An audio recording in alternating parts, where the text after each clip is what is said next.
Selamat sejahtera kepada semua penonton. Hari ini kami akan menonton dan berbincang tentang sebuah topik yang berkenaan dengan tema yang sudah dipilih. Dan tema-tema untuk tugasan video ini adalah bahasa dan muzik, dan kumpulan kami telah memilih tema muzik.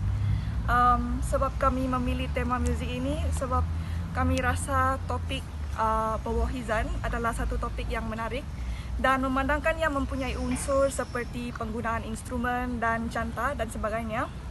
Jadi kami rasa dia sesuai sebagai tema muzik untuk tugasan inilah. So sebelum itu, definisi muzik adalah satu bentuk seni menyusun bunyi yang sering dikaitkan dengan melodi, harmoni, rentak dan unsur ekspresif, dan ia adalah sebuah ungkapan peribadi, pemeliharaan budaya dan bentuk komunikasi yang telah wujud di kalangan masyarakat manusia sepanjang ini. Dan dalam Boboh Hizan ini dia mempunyai canta, dan definisi canta adalah percakapan berirama atau nyanyian perkataan atau bunyi yang seringnya dilakukan dalam satu atau dua pitch utama yang dipanggil sebagai ton membaca.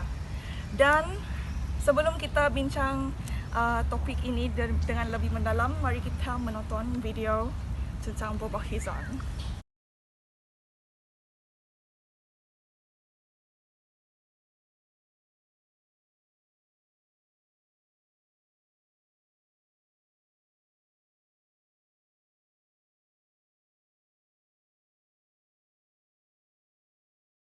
Okey, kami sudah menonton video tentang Boboh Hizan.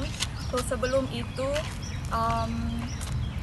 mari kita mendengar apakah definisi atau apakah itu Boboh Hizan. Secara lebih mendalam, Boboh Hizan merupakan pengantara ataupun spirit medium yang juga dipanggil sebagai shaman, yang satu ketika dulu sangat dihormati dan sangat disanjungi oleh kaum Kadazan Dusun. Boboh Hizan dia mengamalkan ritual untuk menjadi penghubung di antara manusia dengan alam gaib ataupun supernatural, sama ada untuk menyejukkan atau memulihkan kepada keadaan normal apabila berlaku ketidakseimbangan antara dua alam ini. Boboh Hizan ini juga merupakan satu kumpulan yang tidak mempunyai agama, dan lebih dalam mereka dikenali sebagai kumpulan yang menganuti agama animisme ataupun amalan animisme. Boboh Hizan ini kebiasaannya dia terdiri daripada kaum wanita yang sudah lanjut usia, yang sudah berkahwin dan sudah beranak cucu. Melalui konsep kepercayaan mereka, mereka juga percaya bahawa setiap benda yang wujud di dunia adalah merupakan ciptaan Tuhan mereka yang dipanggil sebagai Minamagun. Tujuan ritual dalam kalangan Boboh Hizan adalah untuk menjaga hubungan antara alam gaib dengan alam manusia supaya keharmonian antara dua alam ini sentiasa terjaga, dan supaya kuasa alam gaib ini tidak mengganggu kehidupan manusia. Dalam Kadazan Dusun, Boboh Hizan juga dianggap mempunyai status yang tertinggi yang boleh dicapai oleh wanita tradisional. Tambahan lagi, masyarakat kaum Kadazan Dusun percaya bahawa semangat padi merupakan inti pati kepercayaan mereka yang mengisahkan tentang Tuhan Kinohoingan dan isterinya yang dinamakan sebagai Suminundu. Itu adalah pengenalan tentang latar belakang Boboh Hizan. Sekarang kami akan mendengar apakah peranan Boboh Hizan ini dalam masyarakat Sabah. Terdapat beberapa aspek peranan Boboh Hizan dalam kalangan masyarakat. Yang pertama dalam aspek sosial. Boboh Hizan ini mereka akan mengingatkan masyarakat supaya sentiasa mematuhi kawalan sosial yang telah terbentuk. Dan Boboh Hizan ini adalah fungsi bagi mengukuhkan lagi amalan dan kepercayaan tradisi masyarakat Kadazan Dusun pada ketika dahulu. Antara upacara ritual yang dilakukan Boboh Hizan dalam aspek sosial adalah seperti upacara dengan peimbangan dengan dunia nyata dan alam gaib, untuk mengekalkan keharmonian antara manusia dan alam supernatural. Upacara lain yang berkaitan dengan aspek sosial adalah memberkati perkawinan rasmi ataupun merasmikan rumah baru dan meraihkan bayi yang baru lahir, serta memperingati kematian dan membuang mimpi buruk.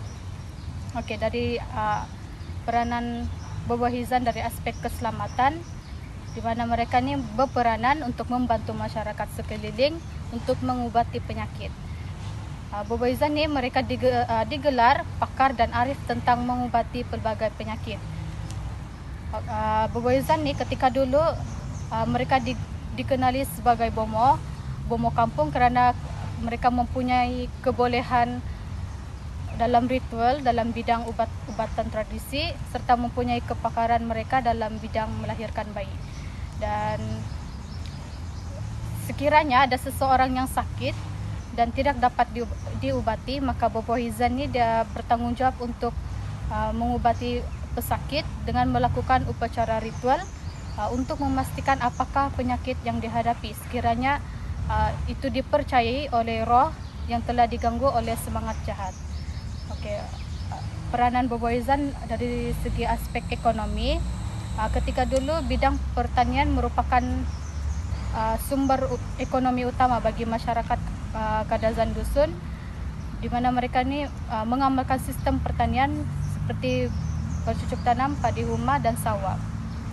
Oke, jika ada tanah baru yang dibuka ataupun dibersihkan, Bobo Hizan ini berperanan mengendalikan upacara ritual kerana mereka mempercayai tempat tersebut didiami oleh makhluk halus dari alam gaib.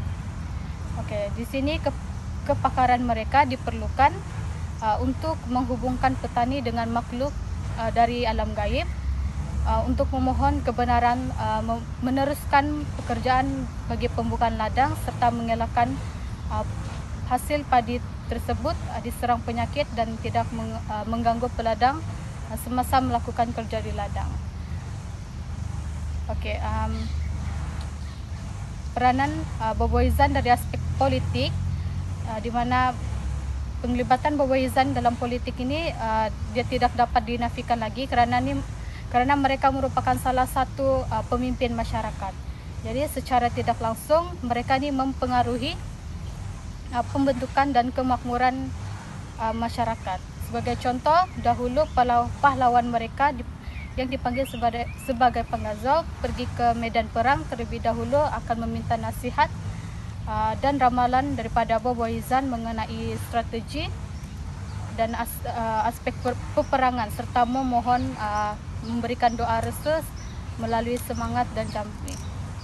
Kami sudah mendengar latar belakang Bobo Hizan dan peranan Bobo Hizan.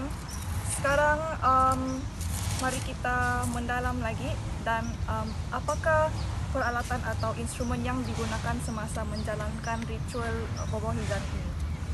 Ritual Bobo Hizan ini memerlukan beberapa alat musik yang tertentu. Alat musik yang tertentu itu terdiri daripada ensemble sompogungan yang terdiri daripada 6 biji gong yang digantung, sebuah gendang dan lonceng. Penjenisan gong ini terdiri daripada 3 biji gong yang dipanggil canang dan 3 biji gong yang lebar dipanggil tawag. Gendang dan lonceng ini mempunyai semangat yang kuat sehingga boleh menyedarkan makhluk-makhluk di alam gaib dan menjadi alat penghubung dengan makhluk di alam gaib. Penyusunan dari kiri ke kanan adalah sasalakan, nanagong, hahambatan, hotugong, tontogong, dan tatavag. Alat musik ini akan diiringi oleh tarian Sumazau. Penerangan tentang latar belakang dan pengenalan tentang Bobo Hizan telah pun diterangkan. Jadi sekarang kita beralih ke bahagian seterusnya, iaitu Bobo Hizan pada masa kini.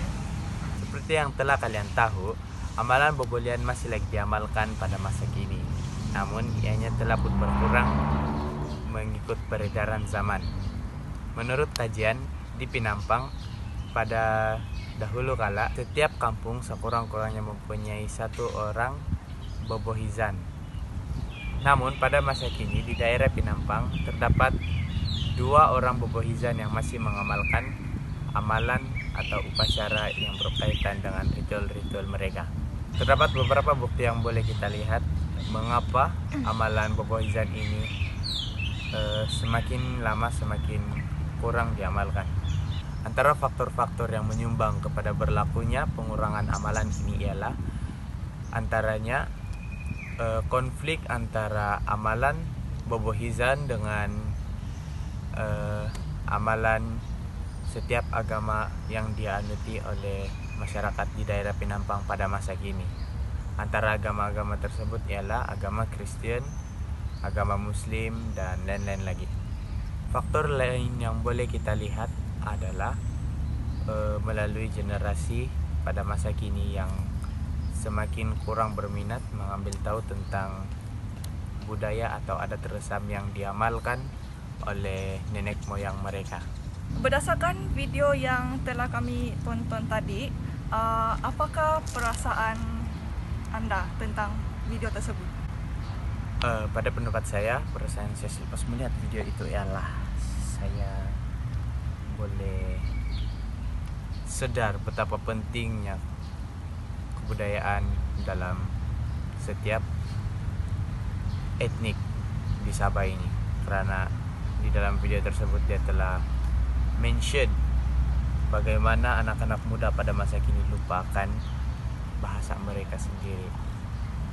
Pada pendapat saya, amalan yang Bobohizan amalkan ini dia unik sebab bukan semua dapat buat macam apa yang mereka buat. Contoh macam mereka buat hubungan dengan alam gaib supaya dorang punya keharmonian antara kehidupan dorang dengan alam gaib ini tidak terganggu sama terjaga.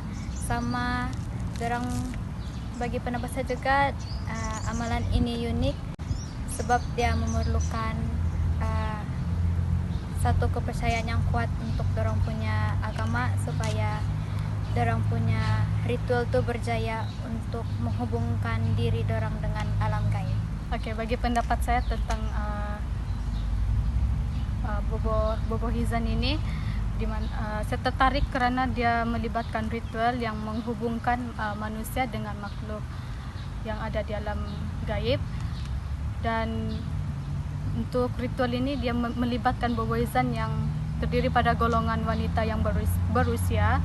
Di sini dia menunjukkan golongan wanita yang berusia ini dia mempunyai kebolehan untuk menguruskan sesuatu ritual itulah, bagi pendapat saya. Saya pula merasa sangat kagum karena upacara Bobolian ini dapat menyumbang kepada musik asas yang digunakan dalam tarian Sumazau. Peralatan musik juga bukan saja digunakan dalam acara ritual Bobohizan, tetapi juga digunakan dalam acara keramaian. Alunan dan nyanyian musik yang hanya mampu dilakukan oleh mereka menyebabkan upacara ritual mereka menjadi lebih unik dan menarik. Pada pendapat saya pula, amalan Bobohizan ini adalah penting untuk memelihara budaya dan identiti mereka walaupun ia berkonflik dengan agama yang dipegang oleh masyarakat lain.